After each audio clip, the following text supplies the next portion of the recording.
শুভ সকাল, good morning দাদা দিদি ভাই। আজকে কী রান্না করেছি দেখাচ্ছি। কাঁচকলা, আলু, ঝিঙে, পেঁপে দিয়ে পাতলা ঝোল হয়েছে মাছ দিয়ে।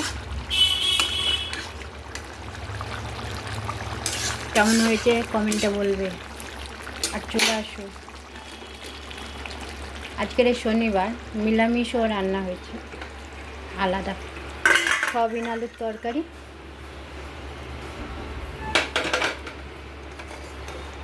আমি লাইভ করি বলে ওই জন্য আর তোমাদের পুরোটা দেখানো হয় না, তো আমি করে নিয়ে তোমাদের দেখাচ্ছি।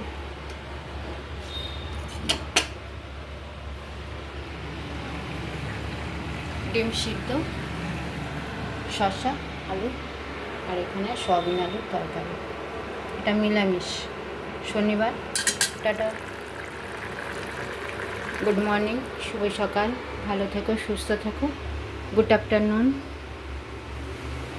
শুভ দুপুর, একসঙ্গে সব বলে দিলাম। Tata, bye bye.